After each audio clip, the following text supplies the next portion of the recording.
مسعودہ ایک ذہینہ و شریر بچہ تھا جو اپنے دوستوں کے ساتھ کھیلنے میں زیادہ اوقات گزارتا اور نماز کی طرف کم توجہ دیتا تھا۔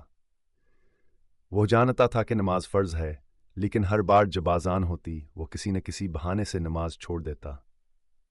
ایک دن جب مسعود کے بابا جانی نے دیکھا کہو مسلسل نماز میں سستی کر رہا ہے تو انہوں نے فیصلہ کیا کہ اسے نرمی سے سمجھانا ضروری ہے۔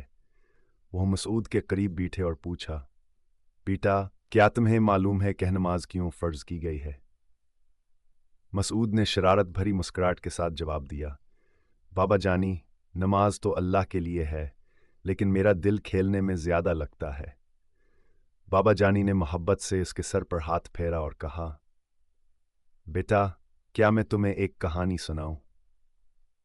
مسعود خوش ہو گیا اور فوراً کہنے لگا، جی بابا جانی کہانی سنائیں۔ بابا جانی نے کہنا شروع کیا، ایک دن ایک چھوٹا سا لڑکا تھا جیسے تم۔ وہ ہمیشہ کھیل کود میں مشغول رہتا اور نماز کیا اہمیت کو نہیں سمجھتا تھا۔ لیکن ایک دن اس کے خواب میں ایک باغ آیا جو بہت خوبصورت تھا۔ اس باغ میں ہر طرف روشنی تھی، پھول کھل رہے تھے اور پرندے اللہ کی حمد بیان کر رہے تھے۔ لیکن اس باغ میں جانے کے لیے ایک دروازہ تھا جس پر لکھا تھا، یہاں صرف وہ داخل ہو سکتا ہے جو نماز پڑھتا۔ مسعود نے حیرت سے کہا، پھر کیا ہوا بابا جانی؟ بابا جانی مسکرا کر بولے، اس لڑکے کو بہت افسوس ہوا کہ وہ دروازے کے باہر کھڑا رہ گیا کیونکہ اس نے زندگی میں نماز کی پابندی نہیں کی تھی۔